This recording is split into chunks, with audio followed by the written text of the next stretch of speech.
We've just left Salcombe, heading back to Dartmouth. Sunny afternoon. Call point down there. Start point here. Dartmouth back down there. As you approach the entrance to Dart Harbour, you're greeted by one of the most iconic sights on the River Dart, Dartmouth Castle.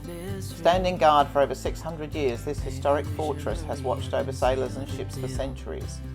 The narrow channel flanked by the castle and the lush rolling hills of Kingswear creates a stunning gateway to one of England's most picturesque harbours. Whether you're arriving under sail or motor, this is a moment to pause, take in the history and prepare to explore the charming town of Dartmouth just beyond. Hi, we are Sally and Tony, a couple of middle-aged Aussies who have decided to combine our passions with our work on our 2004 Oyster 56 called Osprey. We intend to sail as many oceans for as long as we're able and to create a network of friends and crew to join us on board as we sail the world in search of adventure. If you saw our last video, you'd know that we're now inviting people to come sailing with us. So if you'd like to join us in the Med this year, jump on board to the website ospreysailingadventures.com. All the information's there.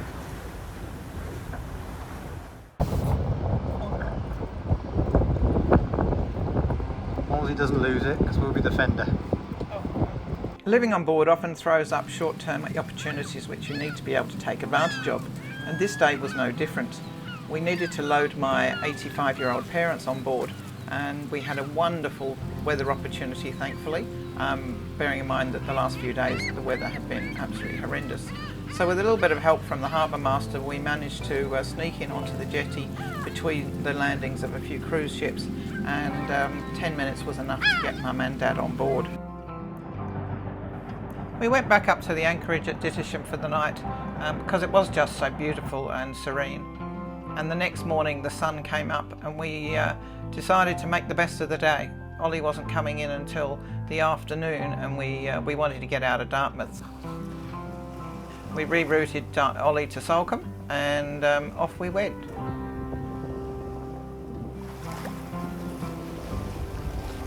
See if we catch any fish. You never know.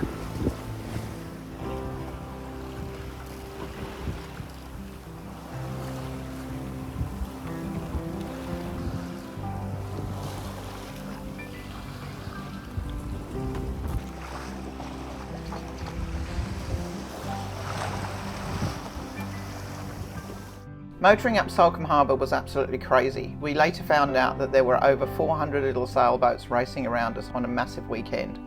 I was completely focused trying not to hit anyone or mess up their race while navigating through a packed mooring field, dodging shallows and fighting the tidal currents. And of course, in all that chaos, no one picked up a camera. I was way too busy just keeping out of trouble. Anybody that races little dinghies is very serious about it, and anybody that's raced in Salcombe Harbour knows exactly what I'm talking about. We picked our way through adjusting for the swirling current before finally breaking free of the chaos and anchoring up in the bag, out of the rush but still right in the heart of this stunning South Devon harbour. With the anchor set, it was time to launch the dinghy and head into town. Dad and I motored over, weaving through the moorings on a mission to find Ollie. Like all good sons, he was right where he should be, waiting with a hot pizza in hand. Looks like we're anchored in the middle of the RS 4000 or 400, RS 400s these are. Racing, dinghy racing weekend. Bit close to that one, isn't he? Oh, that was a bit close. The next morning we woke up to rain and quickly realised we were anchored right in the middle of the racecourse. All 400 dinghy classes were zipping around us, some within inches of Osprey, and there was a real chance of getting clobbered. A Salcombe yawl, so they're specific to Salcombe Harbour. This is what we motored through yesterday when they were racing. That's lovely. Really cute.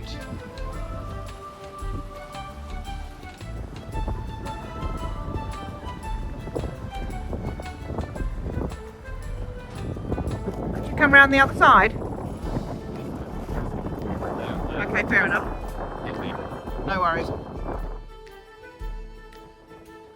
So we took the path of least resistance and decided the safest way to get Mum ashore was by water taxi, 2 nautical miles up the river. Thankfully by the afternoon the sun came out and we had an amazing time wandering through Salcombe, soaking up the atmosphere and beginning what would become a bit of a fascination with Cornwall's local gins. Along with hundreds of moorings, Salcombe's small sailing classes, traditional yawls and the odd retired RNLI lifeboat are stored on floating pontoons scattered throughout the harbour, serviced by a huge fleet of water taxis. I found this an incredibly fascinating way to manage so many boats, and to top it off, I finally got to get some lovely photographs of Osprey in the sun.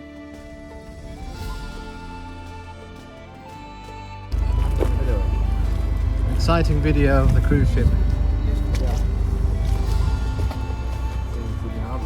was a lot more interesting the other night when it was blowing a hoolie. Just out of shot, the harbour master's rib was busy escorting the pilot boat ahead of the departing cruise liner. At first he moved to hold us back, but when he recognised us having helped us dock in 40-knot winds just days before, he gave us a nod and personally escorted us through. Our own unexpected VIP welcome back to Dartmouth. Tony's worried about towing the dinghy for the first time, so he's added an extra tow line, 20mm octoplate. I think, Just in case it breaks. I think that's a little bit overkill, darling. Might hold. I've never. This is not the Canimbla. It is only a little red plastic inflatable. Yep. Or when it floats down the river, I'll say told you so. That's all right. You can go and swim for it. Yeah. A beautiful day in Dartmouth today. It is actually for the first time in however many weeks. Vaguely warm. Tony's stripping off. I wouldn't call it that warm, but it is warm. Never mind, darling, when you have to swim for the dinghy, it won't be as cold as it was yesterday. Alright. We're going to go up the river today. A little bit of a journey because it's extremely shallow, to a place called White Rock. And then we're going to jump in the dinghy and take Ollie to the train station via dinghy. So we've got a 3-mile dinghy hike, something like that. You're in the red and the red, 2 greens.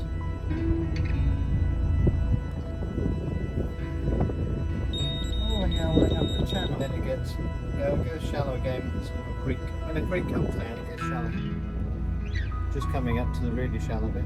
Well, we've gone down to 0. How shallow do you want to get? Yeah, well that was back there, 0.3. It's coming up to another 0.3. Every time there's a creek, it goes shallow. Like in a tributary running in. Yeah. Right. It's It's coming up cute to little- Stoke Gabriel now. Yeah. Really deep now. We've got 0.3. 0.4. Oh my word.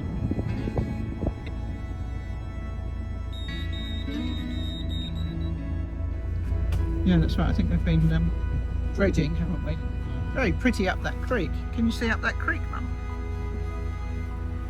Come over here and That's have a look Stoke up here. Gabriel, that's called. Stoke Gabriel. Very pretty. yes.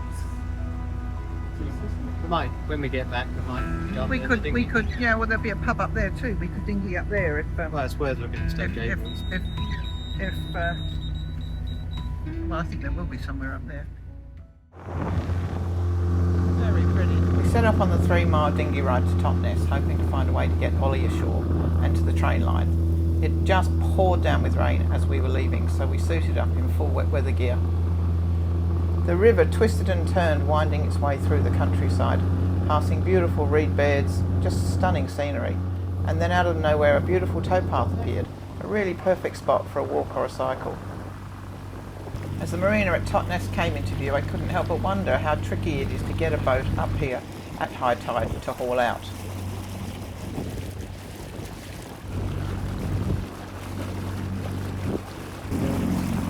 And just like that, it's raining again. Nice bit of sun. Got the kids on a paddleboard. Everything absolutely soaked. We were getting closer to Totnes, and where the boats are tied in a unique fore and after trots. Clever method taking advantage of the narrow, deep water river. People were out rowing and on sups, enjoying the scenery beneath the stunning bridges. But as we made our way through the town, we started to worry about finding somewhere close enough for Ollie to jump out and reach the train station. Finally, we were actually underneath the train line itself. There was just the smallest little version of a scramble ashore and Ollie jumped off the front of the boat Bye. and headed up for his train. Have fun. Now I've just got to start this engine. Where have we left it? Good old engine.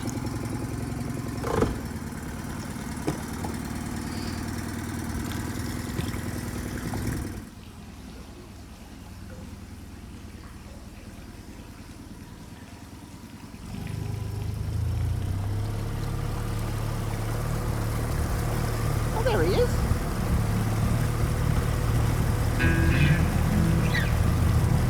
How cool was that? Find the drop bridle path right at the bottom of the station. There you go. Very clever. That was a bit of luck.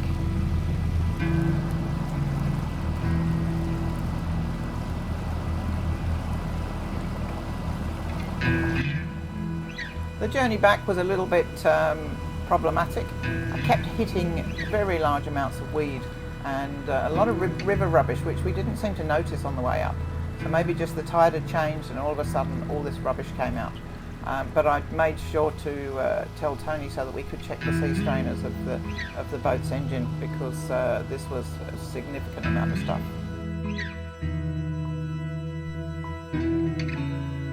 That evening we decided to explore the tiny village of Stoke Gabriel. Getting my mother into the dinghy, however, took some persuading. Despite a lifetime with a sailing mad family, boats haven't been easy for her, and getting on and off is always a challenge. When we first bought Osprey, she was recovering from surgery to fix a cataract and had nearly gone blind, so getting her confidence back to walk normally was huge, let alone getting in and out of the dinghy. We bribed her with the promise of a pub dinner and fish and chips, and I think that might have been the only reason she agreed. But that night, I've never been prouder of my mum. She conquered her fear and joined us ashore, a moment I'll always remember. It's called the Church House Inn, so that's probably about how far it is. So you've got a pub here called the Castle Inn, and then right across the road is a sign that says the Church House Inn, customer car park. You will find us opposite the post office. So if you miss one pub, you can fall down the hill and, oh, there's the other one down there. They must need business. This is a great little pub. We had a lot of fun in here. Stoke Gabriel. Stoke Gabriel. Which one is it, Mother? Stoke Gabriel. You sure about that? Yes. It's Stoke Gabriel Women's Institute, the church. Oh, you'd be happy here forever, wouldn't you, Mum? Yes, yeah. That was on Sunday. The what? Hymn sheets? Yeah. Are we singing off the same hymn sheet? Say that again. You and Tony very seldom sing off the same hymn sheet. Very seldom. The tide's gone out. Beautiful little weir. And there's the dinghy all the way down the end there. When we came in at high tide, we had to get my mother across this little opening because up there was underwater. So that was only a couple of hours ago, and that's how we had to get her up. Oh well, she did it. The seagulls are so big around here. Oh, what have you got there, big birdie? He's got himself a crab, I think. Doesn't want me to interrupt his dinner. Well, if you stand still, I'll just go past you. He thinks I want his crab. Look. He's in here, he can't get me now.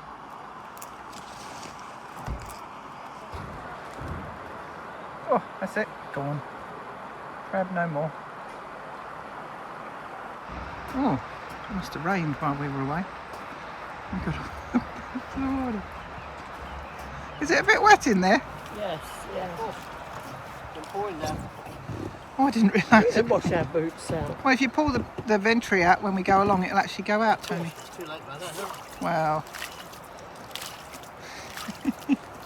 At this time in England, in summer, it doesn't get darkened but till about 10 or 11 o'clock at night. So you get these wonderful long evenings. Although they're cool, you do get lots more time to play in the evening. So we had to head back to the boat reasonably early as the harbour at Stoke Gabriel dries out completely. Absolutely stunning morning.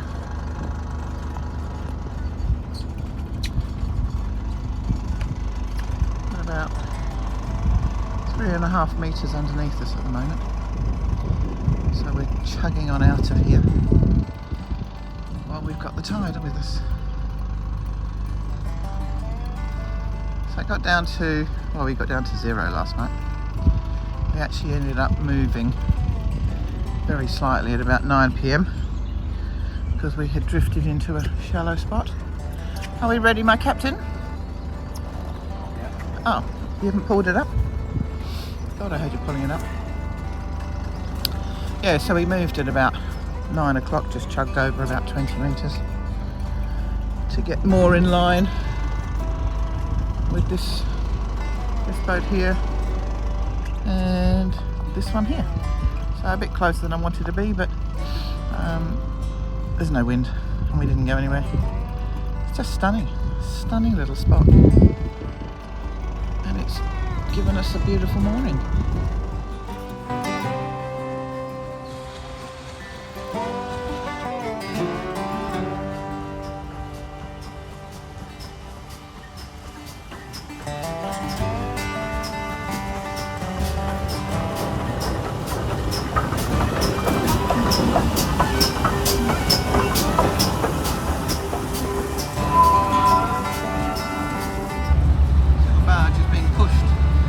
Tug. There's one coming one way and the other one going the other way. Yeah.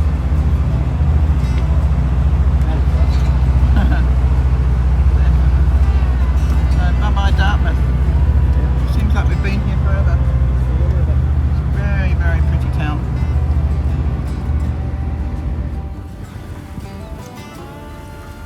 Following our recent habit of having no wind or gales, we actually motored all the way to Salcombe.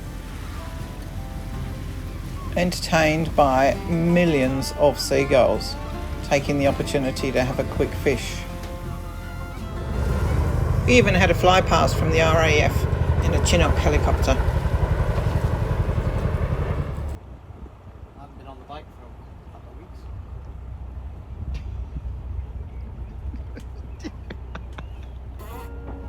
Oh, charming. Such a gentleman. As we approached Salcombe Harbour, Tony took the helm for the first time.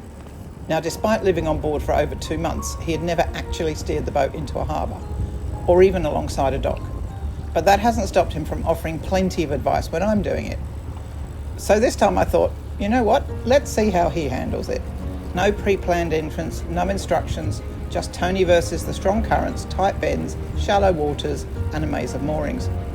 Luckily it was a weekday, so at least he didn't have to dodge a fleet of sailing dinghies or battle rush hour harbour traffic. Not as hectic as the other day.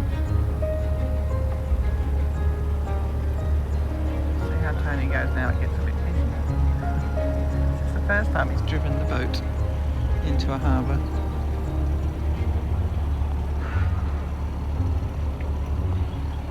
He has got my track to follow, but let's see how he goes.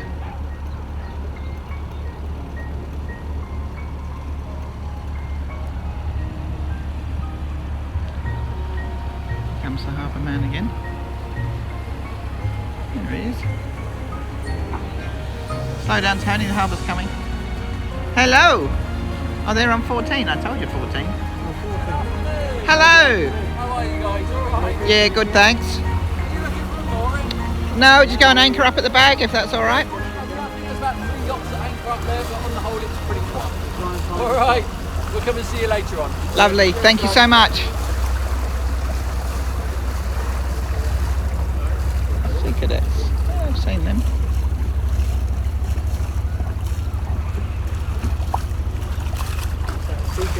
Yeah, we've seen them before.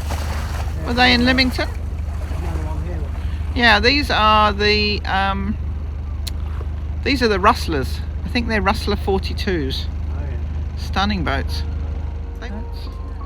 They say you should never teach your partner to drive, but try teaching them to sail.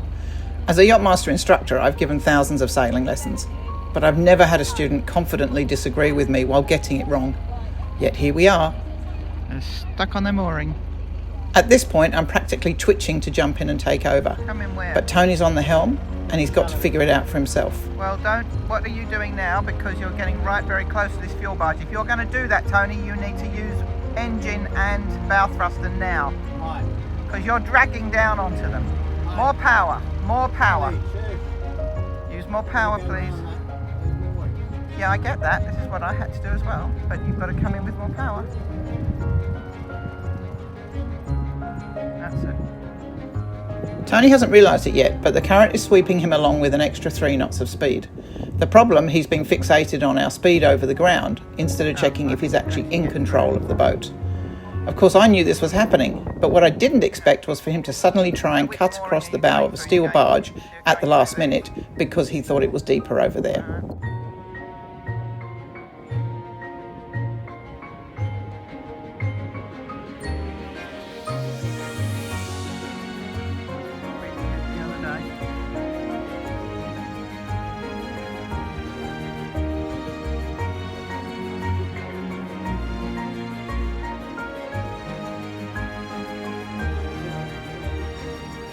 Do. Just don't go to the right anymore. I'm in on this line here. You can come down onto these big orange moorings, Tony. They're the big visitors moorings. You can come round to the left. Absolutely. Well, you're going to get yourself in a very tight position between this power boat and this red mooring, so... I'm coming in here. So I say I want to get round that shallow there. Well, there's a red mooring right on the bow. Yeah, there is, Tony. There is a red mooring you're about to hit. Go left, go left, go left. Thank you. In here, Sally. Have you seen the current? No. There it is. Current, Sally. There is still current. Going through here, round these reds. Oh, good grief. Shallow. 8 is going to be close. Right. No, but you don't have to zigzag your way round the moorings. Shallow. It's not a risk going I think you've got plenty. We came out that way. We came out that way. The sides of the fishing boats over there. I'm sure you'll be fine.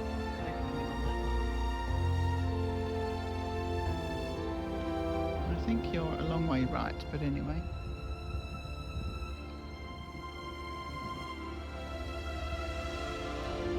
You do worry me the way you have a habit of turning just after a mooring buoy, before another. Have you seen that orange one? You're very close. Remember, we have a keel and a rudder. We're not a rib. That's where we want it to be, just in that one there between those two. With this current, Tony, that is too close for me. That is way too close. Don't do that, please.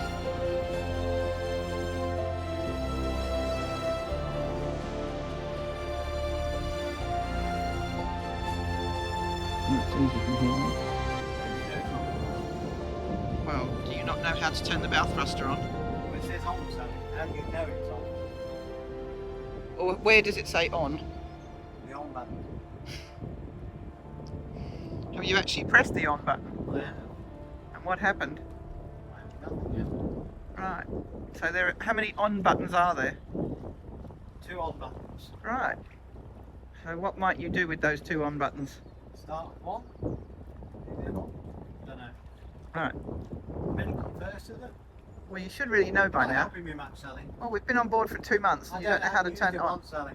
Sorry, you're not actually a very good teacher. So press both of them together. Thank you very much. Much more help. And have you Now got the it? lights come on. Okay. we're good. You should have actually asked that question before you came in the harbour. Why is that? Because if you needed that bow thruster, you wouldn't have had it. I know, Sally, I don't know. Just need rid of this rib out of the way. The rib is fine. I'm getting rid of it. My way. 4.746. Get through the bit I want to go through. Well, you're bigger than him. Size matters. Did you just say, darling? Oh, you're always right, darling. And why was I right? You're always right because you've researched it. Just repeat what you said before. So who was right You're right. and who was wrong? You're right. No, who was wrong? I don't say that. Got a torch there, please, honey. A torch, yeah. Has got his cock. I would be up waiting for you if you had to leave. Looks like there's 2 cracks actually. No, but what about the other side I just hope underneath? it's not what I've done, sir. No, I don't think so. That's ready to go. It's ready to go. It's not good. That's pretty important to get that replaced. ASAP. Alright.